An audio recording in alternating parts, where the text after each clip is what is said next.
মাত্র 3 মাসে একটা জেলাতে আলোড়ন সৃষ্টি করলেন।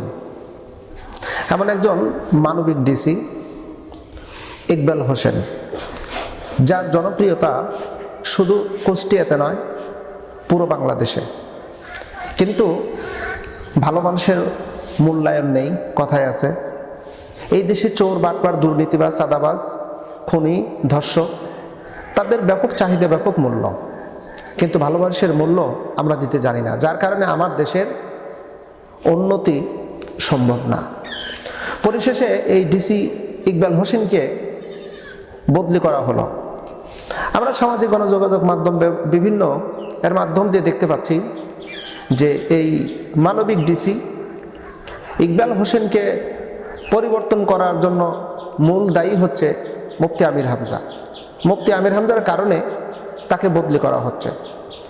এখন মুফতি আমির হামজাকে উদ্দেশ্য করে কেন বলা হলো? তারা মূলত উদ্দেশ্য প্রণোদিতভাবে কথা বলতেছে যে এই ইকবাল হোসেন সে একজন জামাতের কর্মী, অর্থাৎ জামাতের কর্মী সে হয়ে গেছে। মুফতি আমির হামজার কারণে সে জামাতের কর্মী হয়ে গেছে। মুফতি আমির হামজা যা বলে ডিসি তাই করে, এবং সেটা ন্যায় অন্যায় সেটা দেখার মতন কোনো সুযোগ নেই। এটা হলো তাদের যুক্তি। কিন্তু আমরা মূলত দেখতে পাচ্ছি যে আসলে মুফতি আমির হামজা তার উপরে কোনো প্রেশার ক্রিয়েট করেছে কি? মুফতি আমির হামজার কারণে সে কি কোনো অন্যায় অপরাধ করেছে?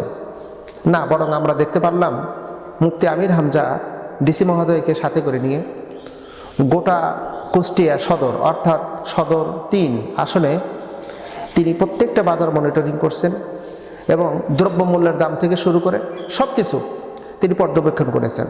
হাসপাতাল দেখেছেন, হাসপাতালের উন্নতির ব্যাপারে তিনি ব্যাপক কাজ হাতে নিয়েছেন। ইন টোটালভাবে এই মুফতি আমির হামজা যখন এরকম ন্যায়পরায়ণতা বা এই সত্য ন্যায়ের পথে যখন সে অটুট, ঠিক সেই মুহূর্তে মুফতি আমির হামজাকে কেনার জন্য কোটি কোটি টাকা অফার দেওয়া হচ্ছে। মুফতি আমির হামজা তাদের এই অফারকে অবজ্ঞা, অবহেলা করে, এবং মুফতি আমির হামজা বলছে গোটা বাংলাদেশ আমার নামে লিখে দিলেও তথাপিও আমি যে সত্য পথে আছি, ন্যায় পথেই আছি, এই ন্যায় পথ থেকে এক বিন্দু পরিমাণ আমি পিছু পা হব না। এখন ইন্টারেস্টিং বিষয় হলো এই ডিসি ইকবাল হোসেন, আমরা সামাজিক গণযোগাযোগের মাধ্যমে তার কয়েকটা ভিডিও ফুটেজ দেখেছি। প্রত্যেকটা ভিডিও ফুটেজই মানে দেখেই অবাক। এরকম ডিসি যদি প্রত্যেকটা জেলায় যদি হয়, 64টা জেলায় যদি এরকম ডিসি হয়, তাহলে আমার দেশের দুর্নীতি আর হবে না। তিনি খলিফাতুল মুসলিমিন হযরত ওমর রাদিয়াল্লাহু তাআলা আনহুর দৃষ্টান্ত দিয়ে তিনি কথা উত্থাপন করেছেন। তিনি তার কথার একটাই বক্তব্য তিনি স্পষ্ট করে বলেছেন যে আমার আব্বা আমাকে বলেছে আমি যেন নৈতিকতার পথ থেকে আমি যেন সরে না যাই। নৈতিকতার পথ থেকে যদি আমি সরে যাই তাহলে কিয়ামতের ময়দানে আল্লাহর কাছে আমাকে জবাবদিহিতা করতে হবে। তো তিনি বলতেছেন যে আমার আব্বা আমাকে বলেছে সত্য ন্যায়ের পথে থাকার জন্য, ঘুষ, দুর্নীতি পক্ষে না থাকার জন্য। আমি আমার আব্বার সঙ্গে আমি ওয়াদাবদ্ধ। এই মানবিক ডিসি তার প্রত্যেকটা কথাই হলো যে তিনি সৎ পথে থাকবেন যতদিন বেঁচে থাকেন। তিনি এ কথা বলেছেন যে গোটা পৃথিবী যদি আমার নামে লিখে দেওয়া হয় তথাপিও আমি এই ন্যায় পথ থেকে এক বিন্দু পরিমাণ সরে দাঁড়াবো না। তাহলে কথা দাঁড়ালো কি?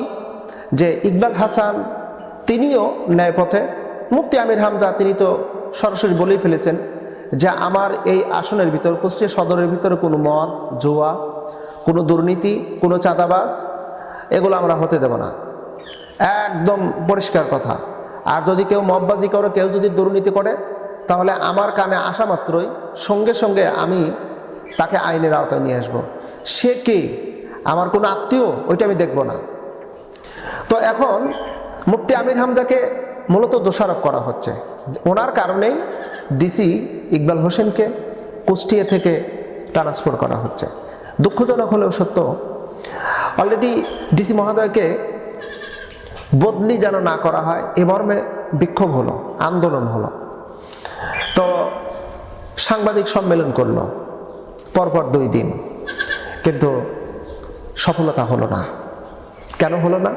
না হওয়ার কারণ হলো আমার দেশের দুর্নীতি মূলত করে কারা? এই দেশে দুর্নীতি কখনো শেষ হবে না। দুর্নীতির মূল ঘাঁটি হলো সচিবালয়, অর্থাৎ আমলা। আমলা থেকে কিন্তু দুর্নীতি শুরু। এক একজন আমলার যে বেতন, সেই বেতন অনুযায়ী তাদের সম্পদের দিকে একটু লক্ষ্য করে দেখেন। প্রত্যেকটা আমলার বিদেশে তাদের বাড়ি গাড়ি, তাদের প্রত্যেকটা ছেলে মেয়ে বিদেশে লেখাপড়া। তাদের যদি সামান্য একটু জ্বর হয়, তাদের চিকিৎসা হয় সিঙ্গাপুরে। তো আমলার যে বেতন, সেই বেতন অনুযায়ী তার ছেলে মেয়েকে বিদেশে পড়ানো, বিদেশে বাড়ি গাড়ি করা, এবং তারাও সামান্য চিকিৎসার জন্য বিদেশে পাড়ি জমানো, এই টাকাগুলো আসে কোথা থেকে? সম্পূর্ণটাই হলো দুর্নীতি। কারণ আমার দেশের দুর্নীতি, এটা সহজে রোধ করা যাবে না। যার কারণে এই দুর্নীতি যাতে বন্ধ না হয়, এজন্য জামাত ইসলামকে ক্ষমতায় আসতে দেওয়া হয়নি। কারণ জামাত ইসলাম বলেছে যে আমার দেশে কোনো দুর্নীতি হবে না, চাঁদাবাজি হবে না, এরকম তো তাদের ইস্তেহার ছিল। তো জামাত ইসলাম ক্ষমতায় যদি আসতো, তাহলে তো এরা তো দুর্নীতি করতে পারতো না। যার কারণে জামাতকে ক্ষমতায় আসতে দেয়নি। ভোট নিরপেক্ষ হয়েছে, কিন্তু রেজাল্ট হয়েছে ইঞ্জিনিয়ারিং। আসলে যে কথা বলতেছিলাম, এই ইকবাল হোসেনকে যখন কুষ্টিয়া থেকে তার ন্যায় পথে চলতে যখন বাধা নিষেধ করা পরে যখন সে থামলো না, তখন এরা কিন্তু সচিবালয়ে যোগাযোগ করে তাকে বদলির ব্যবস্থা করেছে। আসলে কথায় আছে, ভালো মানুষের মূল্যায়ন নেই।